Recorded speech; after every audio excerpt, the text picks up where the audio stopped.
As you might expect, we are returning this morning to the series on the life of David.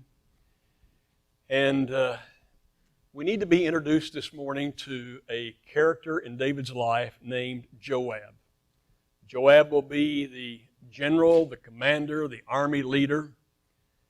And the influence of Joab in the kingdom of David as he becomes king and lives the rest of his life is a questionable influence. So we're going to look at this man named Joab for a moment this morning. But before we do, I want you to think about this word influence. And I want you to see if you agree with this principle, that we are a people who are easily influenced.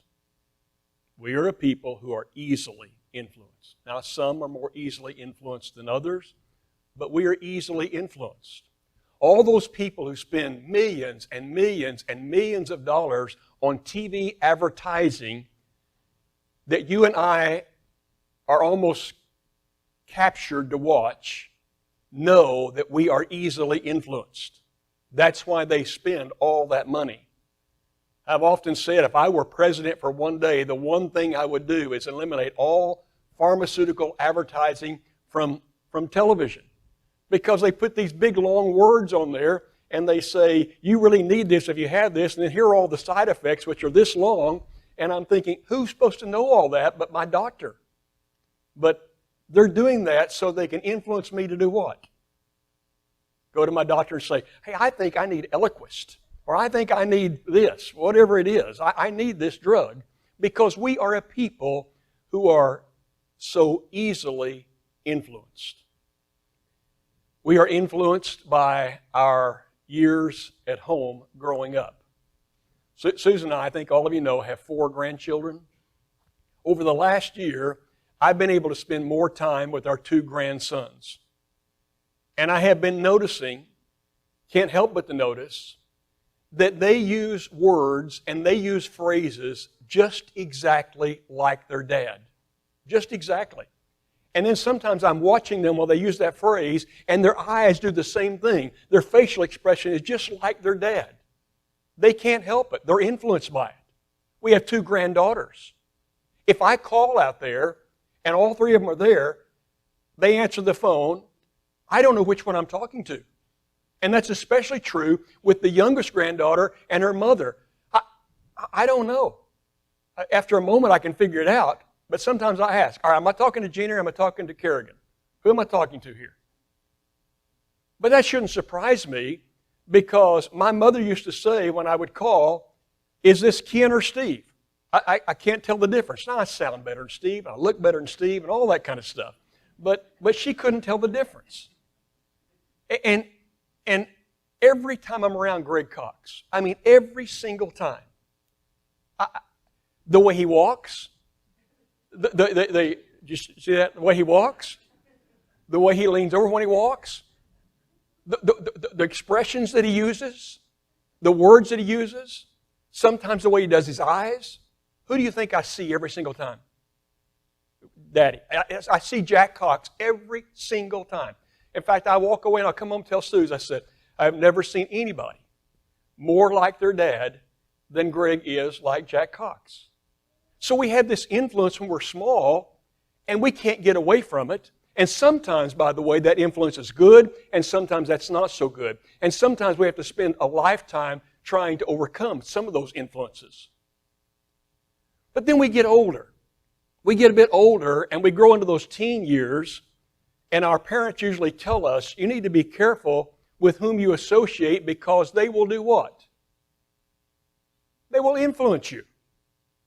I think there are some things about me that still I picked up way back then. And then you go off and you take your job. Do you think the people at your job influence how you think? You think they influence how you talk? You think they influence how you feel about a variety of subjects? How you spend your money? A variety of subjects. It's always been true. We are a people who are so easily influenced. In 1 Corinthians chapter 15, it's one of the most famous of all passages from the beginning to the end. Paul will begin chapter 15 by saying, the gospel. The gospel is defined like this. It is the death, the burial, and the resurrection of Jesus Christ.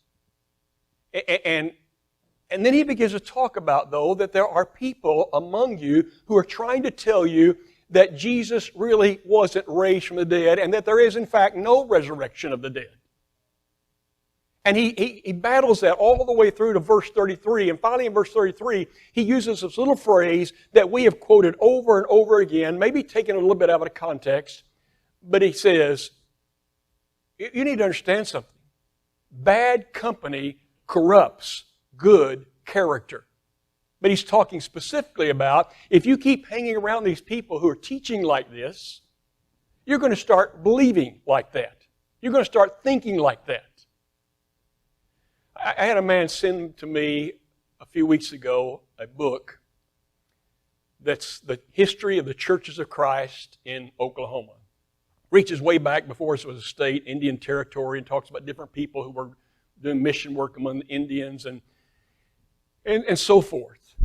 This person wrote that I knew back at Stillwater early days, and he went out to Pepperdine, was a dean there, been in Pepperdine for the last 30 years.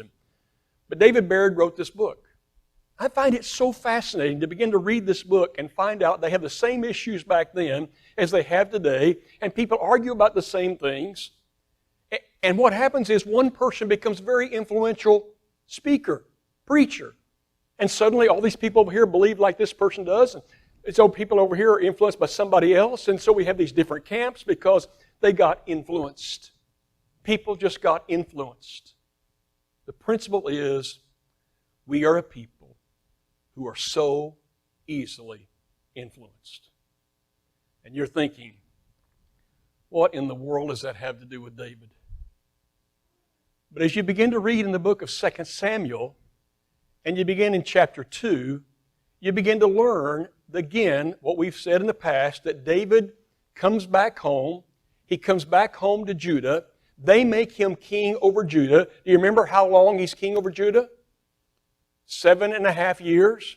And while he's king over the one tribe, over with all the rest of Israel is one of the sons of Saul named Ishbosheth.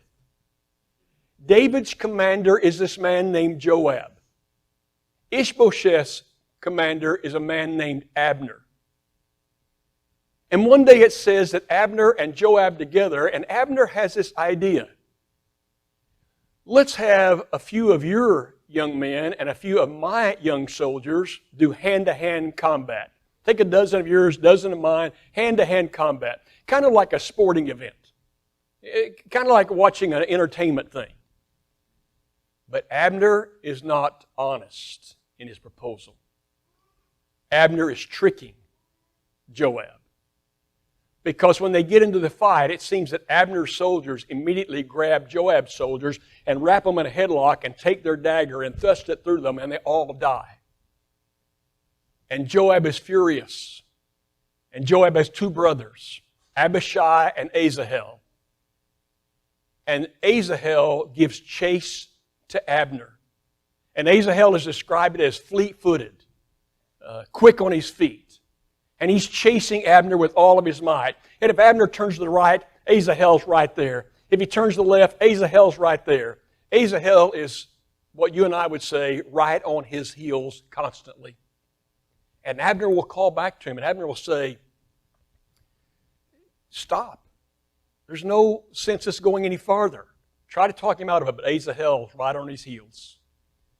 So finally, Abner takes the butt of his spear and rams it backwards. Goes all the way through the stomach of Asahel, and he drops dead. And Joab and Abishai are furious, and they keep up the chase, but to no avail. And now time passes. Abner and Ishbosheth have a falling out. There's a specific reason for the falling out, but we don't need to go into that probably. But Abner decides, I'll go over to David. So he goes to David, and he makes a proposal to David, makes a covenant with David, and says, I will deliver to you the kingdom of Israel in its entirety just exactly like God had planned. I will deliver it. David agrees. Sometime later, David will call Abner back to Hebron. Abner comes with some men, and they further talk about their covenant. As Abner is leaving,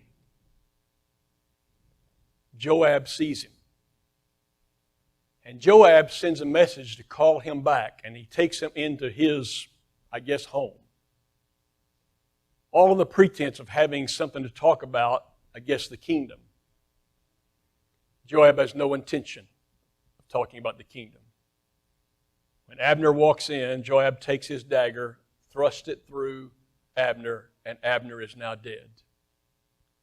And David is furious, and rightfully so. David has made a covenant with this man Abner.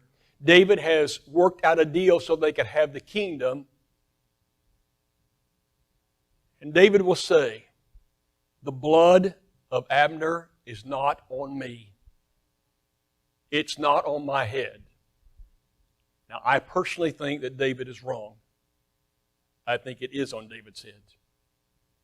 I think David is responsible for whomever he has in his kingdom as a commander.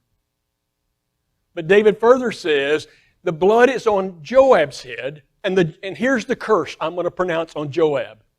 May it be that from this day forth and forever, that someone in the house of Joab will have a running sore, or have leprosy, or be killed, or be hungry. May there be misery in the household of Joab from this day forth. But that's the end of it. And Joab continues to be his general, his military leader, his commander. Now, David has a lot of good qualities. But as you work with us through the rest of the life of David, Joab's going to prove to be a very questionable character. And you take a questionable character who kills someone out of revenge, and you keep him as a military leader. Why would you do that? This is the David. Do you remember? When someone would dishonor Saul, he would have them killed. This is the David when someone would be lacking in respect, he would have them killed. What has happened with Joab? He didn't take the same action. And David will be influenced by Joab because you can't help it. You can't help it. We are a people who are easily influenced. So I want you to think about that for a moment. I want you to think about who's in your life and what kind of influence are the people around you having upon you. See, sometimes they're having influence, I don't even recognize it. Sometimes they're influencing me, I don't even recognize it. But they're influencing. So maybe you could say it like this. Are they influencing positively or negatively? Or maybe you could say, are they influencing me by taking energy away from me over and over again? Or are they giving energy back to me emotionally? I was with a man some time ago. It's been some time ago now. And he said to me, he said, Ken, my wife and I have figured out that all the relationships we have are negative. And people are stealing away from us our emotional energy all the time. Till we don't know how to continue. So he said, we have decided that we're going to end some of those relationships and we're going to search out relationships with people who will add emotional energy back into our lives, who will help build us up instead of keep pulling us downward. Or let me ask you this. How are they influencing the way you talk? How are they influencing the way you view morality? How are the people around you influencing you? Let me tell you why it's important. Why I think it's more important right now than it's been in a long time. Did you catch anything I said in the prayer a moment ago? One of the things I said had to do with Satan. I don't know if I'm right or wrong. It's just what I feel right now.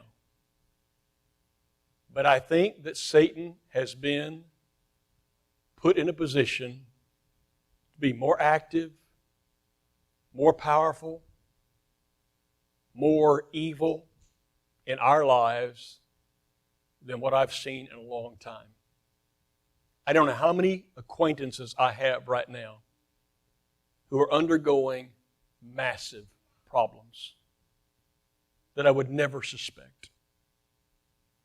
In fact, almost every time we talk to someone of our acquaintances, they're talking about these giant issues that are going on in life. And it may be illness, or it may be a young woman, relatively young woman with 2 little kids, and her husband's a medical doctor type person, and I don't know if they're going to make it. And it seems so strange to me. Or it just goes on and on. And I talked last week about this country. Do you know that Satan is having a field day right now in this country? Satan is using every one of these divisive things and every one of these kind of little areas that we're having trouble with, and he's making it into an explosion. And you know what he's really doing worse than all of that? The problems to discourage, the problems to destroy. But I'm going to tell you what's happening in our nation more than anything else. Satan is trying his best to use the forces available to him in this nation to take us away from God. Actively trying to show us that we don't need Jesus Christ. It's been that way for some time. I've told you before, one of my classic examples. You need to be careful about universities. Even private Christian universities, you need to be careful because people are so easily influenced. So I know this young man, he grew up about a year or two older than our son, and he goes off to a major university that I could talk about and name, and everyone would recognize, and he's brilliant. He becomes a PhD physicist.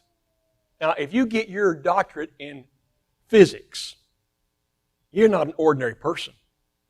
In fact, I can't even talk to you because I can't understand you. You're at the elite of the elite. You can become a doctor, and I don't want to offend a doctor, but you can become a doctor 3 times while he's doing that physics thing. This is hard stuff. But going through a PhD in physics, where do you think he ended up in his relationship with Christ? How do you think he believes about God today? Doesn't exist. Believes he doesn't exist. I'm telling you that Satan is so alive right now, and his ultimate goal is to, yes, cause problems in my life, and yes, utilize every issue that is a problem and make me get discouraged and make me want to give up about life, but he is also using all the influences he can to make me say, this whole thing of Christ, don't even believe it. Don't even follow it. It's bigoted. It's wrong. And everywhere you look in this country, people are talking against who you and I are at this very moment. And they're influencing us. They're influencing us. I've been watching, I will admit, Susan and I watch the Hallmark channels. They're level B movies, the same plot over and over again. We've gone on the Hallmark movies and mysteries a little bit easier. But even now, the Hallmark channel is putting into its advertising and putting into some of its programming things that are so anti where we are. Now, some of them are still very God-centered. But you've got to be careful what you pay attention to. And you've got to be careful where you go. And you've got to be careful who's your commander. Because you are so, like Ken Jones, easily influenced. And you can have your thinking taking over here, over there, wherever, into a place you don't want to be. So we take the communion service. We take these emblems. I want you to know that God is real. And I want you to know that His love is real. It is so real that it's impossible for me to totally describe. Because who, as the creator of this world and the creator of people, would actually send His Son to save a sinner like me? Who would do that? But God did it. And Jesus is God. If I had created this world and been so disgusted with it at one point in time that I destroyed it all except for about 8 people, I wouldn't be so anxious to go down here and let myself be treated like He was treated and nailed to a chunk of wood like He was nailed to a chunk of wood to save a sinner like me. I wouldn't want to do that. But He did it. He did it. And I don't care what this world tells you. And I don't care what Satan's trying to promote with you. And I don't care what the professors are saying or the commentators are saying on television, or I don't care what any of them are saying. It's real. And Jesus came.